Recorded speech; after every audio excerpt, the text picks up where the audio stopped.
बिस्मिल्लाहिर्रहमानिर्रहीम, अस्सलाम वालेकुम। उम्मीद करता हूँ आप सब लोग ठीक होंगे। आज का हमारा वीडियो का टॉपिक है, मैं आप लोगों से शेयर करना चाहता हूँ कि मैंने क्यों अपना यूट्यूब चैनल स्टार्ट किया।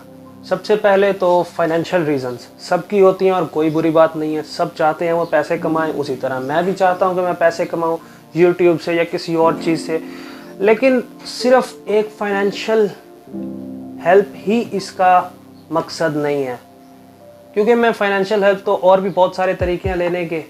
मैं बिज़नेस कर सकता हूँ, सोशल मीडिया पे ऑलरेडी मैं सोशलाइजिंग कर रहा था। सो इस यूट्यूब पर मेरा आने का मेन मकसद ये था कि मैं लोगों को गाइड कर सकूँ, क्योंकि दिल दुखता है, यहाँ दर्द होता है जब ऐसी ऐसी मिथ सुनते हैं जिसका ना तो कोई कॉन्सेप्ट है, ना उसके पीछे कोई रीज़न है और ना वो एग्जिस्ट करती हैं, लेकिन स्टिल वो हमारे कल्चर का पार्ट हैं।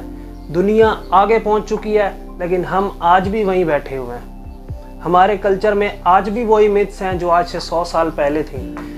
न्यूट्रिशन को लेके, हमारी एक्सरसाइज को लेके, पहले मैं भी इन सब का हिस्सा था, बिकॉज मैं भी इस कल्चर में ही बड़ा हुआ हूँ, यहीं का रहने वाला हूँ। दुख होता है यार जब मुझे पता चला, मैंने नॉलेज गेन किया, तब मुझे एहसास हुआ कि मैंने अब तक अपना सारा टाइम ज़ाया किया है। अब वो टाइम तो वापस नहीं आने वाला है। मैं चाहता हूँ कि और जितने भी लोग हैं इस फील्ड से रिलेटेड हमारे कल्चर में, वो ये गलती ना करें जो कि मैंने की है। स्टार्ट करते हैं। सबसे पहले मैं आप लोगों के साथ वो मिथ शेयर करने वाला हूँ।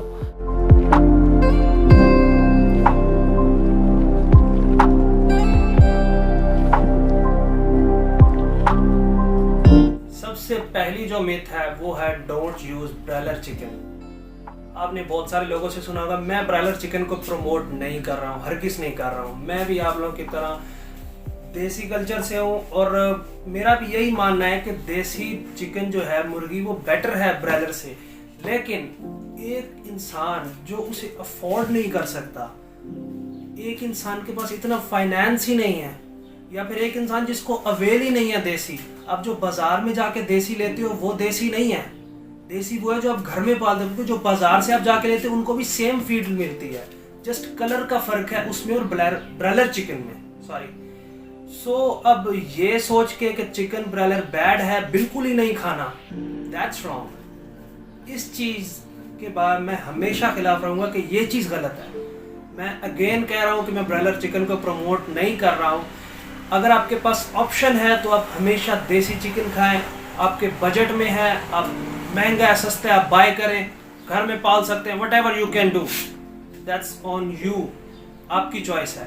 लेकिन अगर आपके पास अवेलेबल नहीं है तो मेरा अपना ऐसा एक पार्टनर है जो कि इस वजह से चिकन नहीं खाता, अपनी प्रोटीन इंटेक लेता ही नहीं है पूरी तरह से, कि उसके पास ब्रॉयलर चिकन अवेलेबल है लेकिन वो खाता नहीं है कि वो बुरा है, और देसी चिकन वो अफोर्ड नहीं कर सकता।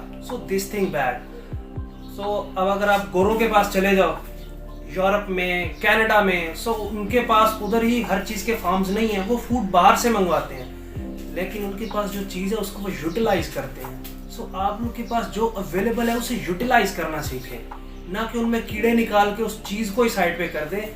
जो भी चीज़ आपके पास अवेलेबल है उससे मेक श्योर कि आप उससे फ़ायदा उठाएं। अब नेक्स्ट कॉन्सेप्ट है weight training is bad for teenagers. आप हर जगह सुनते होंगे कि अगर आपकी एज 18 साल से कम है तो आपको जिम हरगिज़ ज्वाइन नहीं करना चाहिए, आपको कोई एक्सरसाइज नहीं करनी चाहिए, कोई स्क्वाट, डेडलिफ्ट कुछ नहीं करना चाहिए। गाइस, आर्नल्ड या इन सबको देखें तो वो टीनेजर में चैम्पियन बने हैं। अब जाहिर है चैम्पियन बने हैं तो 4-5 साल तो उन्हें ट्रेनिंग करते हुए हो भी गया होगा। अब मुझे ये समझ नहीं आती, जिस एज में वहाँ के लोग चैम्पियन बन जाते हैं, हमें सोचते सोचते ही गुजर जाता है कि हम जिम ज्वाइन करें भी कि नहीं। यार, किस दुनिया में रह रहे हैं हम। मैं जिम इसलिए नहीं गया, मैंने लेट स्टार्ट किया, अपनी 19 ईयर्स ऑफ एज में मैंने जिम स्टार्ट किया ताकि मेरी एज कभी ना रुक जाए। अब सोचने की बात है कि दुनिया में जितने बोने हैं क्या वो जिम करते हैं? अब या जितने लंबे हैं क्या उन्होंने आज तक कभी जिम नहीं किया? अब आर्नल्ड का कद देखो, 6.5 आई थिंक 6.5 फीट इतना है, तो क्या वो जिम की वजह से उसका कद क्यों नहीं रुका? गाइस, हाइट सारी जीन्स पे डिपेंडेंट होते हैं। अगर आपके माँ बाप या आपके ख़ानदान में सब छोटे कद के हैं तो आपका कद छोटा रहेगा। आप जो मर्ज़ी कर लो, जितना लटक लो, जितना उछल लो, जितना कूद लो, आपका कद छोटा ही रहेगा। अगर आपके ख़ानदान में सब दराज कद के हैं, बड़ा कद है, तो आपकी हाइट बड़ी होगी। आप चाहे जिम कर लो, स्क्वाट कर लो, डेडलिफ्ट कर लो, बेंच प्रेस कर लो, कुछ भी कर लो। इसके पीछे जितनी साइंटिफिक रीज़न और रिसर्चेज है, किसी एक रिसर्च में ये बात प्रूव नहीं हुई कि जिम या किसी भी वेट ट्रेनिंग से, किसी भी हैवी कंपाउंड मूवमेंट से भी हाइट नहीं रुकती। किसी एक रिसर्च में ये बात प्रूव नहीं हुई कि इनसे हाइट रुकती है। पता नहीं, अब आप किसी उनसे पूछे जाके कि आपको कैसे पता है जिम से हाइट रुकती है, तो वो कहेंगे जी हमें फलाने का है, फलाने का है। अब ये पता नहीं फलां लोग कहाँ से आ जाते हैं, उस फलां से भी रीज़न पूछो, उसको भी नहीं पता होगी। तो पता नहीं ये लोग कहाँ से लेते हैं ये सब कॉन्सेप्ट्स। प्लीज़ आप ये सब गलतियाँ मत करें। ये मैंने भी गलती की और मैं बहुत पछताया था, वरना आज मेरी फिज़ीक और ही लेवल पे होती अगर मैं टाइम पे जिम स्टार्ट कर देता तो। खैर, अब पछताए क्या हो जब चिड़ियाँ चुग गई खेत। आप लोग ये गलती मत कीजिएगा। अब नेक्स्ट मिथ जो है वो है don't use more than 1 egg in a day. क्यों? पता है आपको, जब अंडे खाने की बारी आए ना, तो आपके घर में सारे जितने आपके घर वाले हैं, अम्मी, बहने, फूफी, चाची, ताया, सभी जॉन सीना लाइट बन जाते हैं। बिकॉज सारे डॉक्टर बन जाते हैं। उनको यूं लगता है कि उनसे बड़ा महान और उनसे बड़ा रिसर्चर इस दुनिया में नहीं है। अब उनसे पूछा जाए कि क्यों एक से ज़्यादा एग नहीं खा सकते, उनका यही कहना होता है ये गर्म होते हैं, या कोई कहेगा हमारे दादा अबू ऐसा कहते थे, कोई कहता हमारा अबू ऐसा कहते थे। रीज़न किसी को मालूम नहीं होगा। और जो लोग फिटनेस से रिलेटेड हैं वो इसका रीज़न ये बयान करते हैं कि चूंकि इसमें कोलेस्ट्रॉल होता है, बैड कोलेस्ट्रॉल, LDL, तो इसलिए एक एग यॉक से ज़्यादा यॉक नहीं खाना चाहिए। वो कहते हैं वाइट्स जितने मर्जी खाओ। गाइस, एंशिएंट टाइम में, जब आर्नोल्ड टाइम में, जब लोग एक्सरसाइज और डाइट्स को फॉलो करते थे, उस वक्त वो लोग एग की यॉक को निकाल के फेंक नहीं देते थे, वो उसे होल एग्स को यूज करते थे। तो वो लोग क्यों नहीं मरे? या ये कंसेप्ट देना कि एग्स में कोलेस्ट्रॉल होता है। जहां तक कोलेस्ट्रॉल की बात है, एक एग में almost 300 grams cholesterol mg cholesterol होता है। अगर आप 3 एग्स खा रहे हैं, आपको 900 मिलीग्राम्स ऑफ कोलेस्ट्रॉल मिल रहा है। और उसके अंदर सारा LDL नहीं है, उसके अंदर HDL भी है, जो कि गुड कोलेस्ट्रॉल है। अब गुड और बैड कोलेस्ट्रॉल दोनों प्रेजेंट है यॉक्स के अंदर।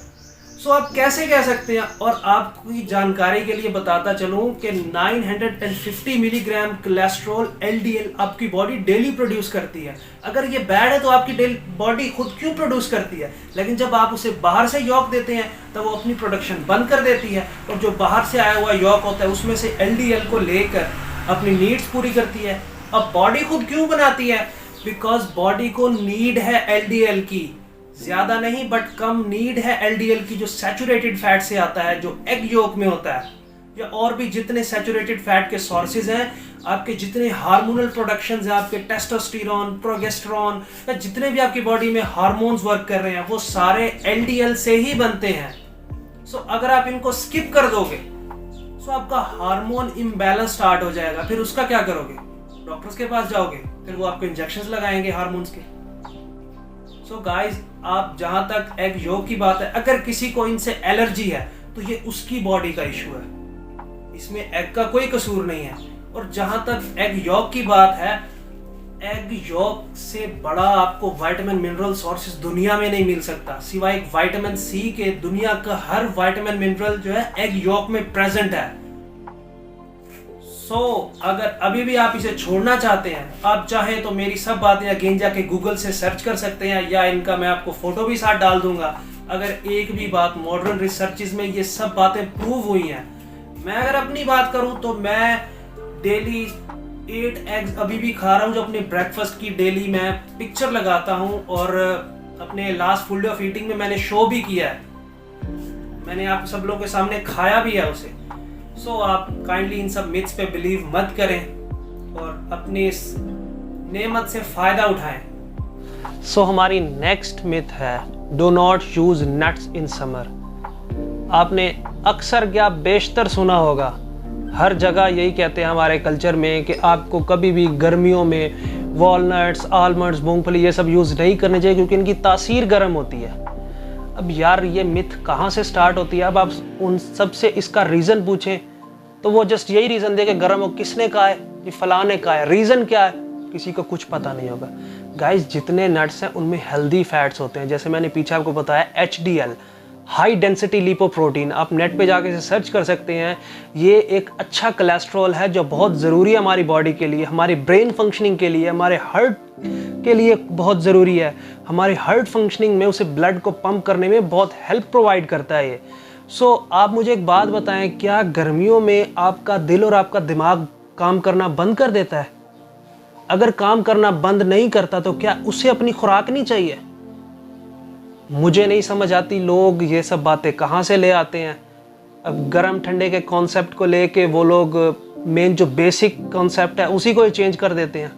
सो प्लीज़ आप लोग ये गलती मत करें और आप अपने डाइट प्लान में या आपकी डाइट में आप नट्स डेली कोई ना कोई नट्स ज़रूर ऐड करें, चाहे आप बादाम, मूंगफली, वॉलनट्स, महंगे सस्ते, ये सब आपकी जेब पे डिपेंड करता है, बट आप डेली रूटीन में 1 हैंडफुल ऑफ नट्स ज़रूर खाएं।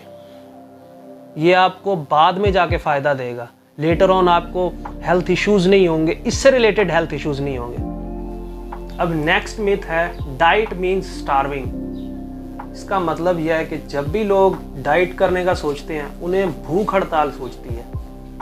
सो लोग डाइट से इसलिए भागते हैं कि भूखा मरना पड़ेगा। गाइस, ऐसा कुछ नहीं है। अगर आप डाइट कर रहे हो इसका मतलब ये है कि आपने जो जंक फूड है उसको अपनी डाइट से निकाल देना है, ना कि भूख हड़ताल स्टार्ट कर देनी है। इससे बहुत सारे साइड इफ़ेक्ट्स होते हैं। आपकी बॉडी वीक होती है, आपकी बॉडी की फंक्शनिंग सफ़र करती है और लेटर ऑन आप इसे ज़्यादा फॉलो भी नहीं कर पाते।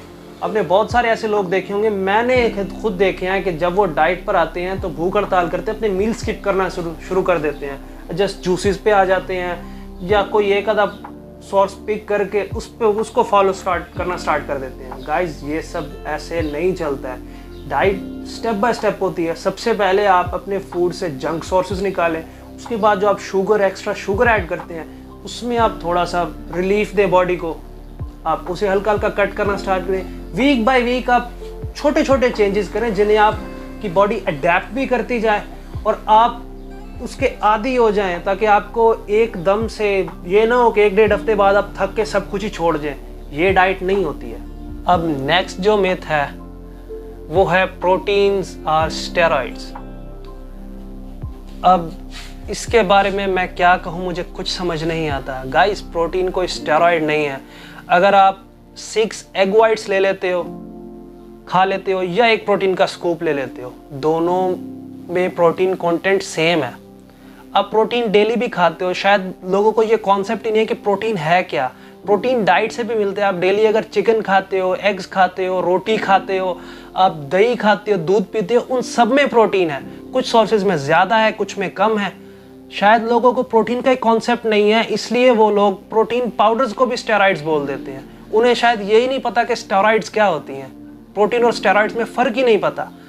अब मैं भी जब यूनिवर्सिटी जाता था, जब मेरी स्टडीज़ होती हैं, तब मैं अब सुबह ब्रेकफास्ट में अगर मैं लेट उठूँ, मेरे पास टाइम नहीं है एग्स बनाने का, तो मैं एग वाइट्स की जगह एक प्रोटीन का स्कूप डालूंगा पानी में, उसे पी जाऊंगा, दैट्स इट। सो अब ऑलरेडी 6 एग वाइट्स की न्यूट्रिशन मेरे पेट के अंदर चली गई।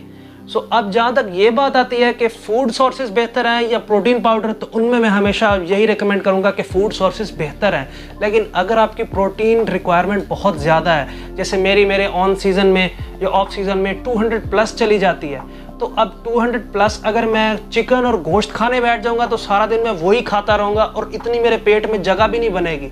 सो मैं क्या करूँगा, 25 to 30 ग्राम्स जो है बाहर से ऐड कर लूँगा, ताकि मेरी प्रोटीन की क्वांटिटी जो है वो सफ़र ना करे, वो पूरी हो जाए। That's it.